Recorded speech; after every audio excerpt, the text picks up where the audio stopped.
Global commerce is an unstoppable physical force.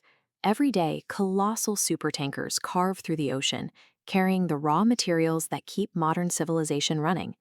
To meet the staggering volume of global energy demand, between 13 and 20 million barrels of oil move by sea daily. Without that constant momentum, the global economy grinds to a halt. This map shows roughly 30% of global oil shipments and a third of all liquefied natural gas. Watch what happens to these massive supply rivers.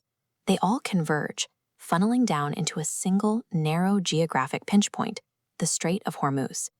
The strait separates the Persian Gulf from the Arabian Sea. It looks expansive on a standard map, but due to depth restrictions, the actual navigable shipping lanes for these massive vessels are incredibly constrained, measuring just 3 kilometers wide in either direction. If this tiny 3-kilometer lane is compromised, a fifth of the world's total energy supply is instantly trapped. The extreme vulnerability of this narrow channel is actively being weaponized. As military conflicts between the US, Israel, and Iran escalate, the strait has become a prime target. Iran has made explicit military threats toward the channel. In response to recent strikes, Iranian officials warned they will not allow a single drop of oil to leave the region, threatening to set fire to any ships trying to pass through. That threat alone is already paralyzing maritime traffic. Dozens of fully loaded tankers have been left stranded, sitting idle in the water, waiting for the security situation to improve before they risk the passage. Closing the Strait of Hormuz operates as a direct mechanism to hold the entire global economy hostage. This map illustrates the core legal complication of the strait. Under international law, countries control the waters up to 12 nautical miles from their coast. Because the strait narrows to just 33 kilometers at its tightest point, the shipping lanes fall entirely within the overlapping territorial limits of Iran and Oman. To exploit this geography, Iran relies on asymmetric warfare, employing unconventional, low-cost tactics to counter a superior military force. They do not need large, expensive warships to close the passage. Instead, they exert control using a fleet of fast attack boats, anti-ship missiles, sea mines, and drones. These small, highly maneuverable tools are exceptionally dangerous to slow, cumbersome commercial vessels. This creates what analysts call a de facto closure. When threats of drone strikes and fast boat attacks emerge, the cost to insure a supertanker for a single voyage can almost double, rocketing to over $400,000. You don't need to physically sink a fleet of tankers to stop global trade. You only need to make the financial risk of crossing the strait mathematically impossible for the shipping companies. If the strait is so vulnerable, why can't neighboring oil states like Saudi Arabia and the UAE simply pump their oil through overland pipelines to bypass the waterway entirely?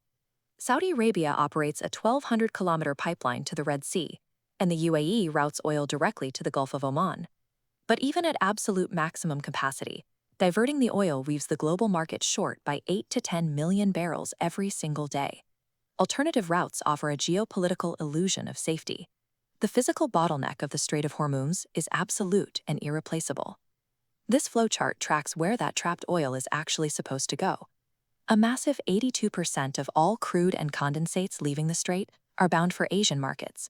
China alone buys roughly 90% of the oil that Iran exports globally. If the strait closes, the immediate consequence for Asia is a sudden, severe energy crisis. Without fuel, the cost to run manufacturing centers and factory production spikes immediately. That triggers a secondary economic cascade. Because China uses that oil to manufacture products it exports to the rest of the world, those elevated manufacturing costs immediately translate to higher prices for everyday consumer goods in the US, Europe, and beyond. Asia is the factory of the world. An energy shock in the Middle East instantly transforms into a consumer inflation crisis everywhere else. This kind of economic devastation has historical precedent. During the oil crises of the 1970s, Middle Eastern supply disruptions led to soaring fuel costs, long lines at gas stations, and severe global recessions that caused structural shifts in global economies. By the late 1980s, the threat escalated into a tanker war. To keep the oil flowing, regular commercial ships had to be heavily escorted through the Gulf by American warships in one of the largest naval operations since World War II. Today, the U.S. is the top energy producer in the world. However, domestic fuel prices are still permanently tethered to the global benchmark, the reference price used by buyers and sellers of crude oil worldwide. Regardless of its own domestic energy production, no nation is immune to the price shocks generated by a closure.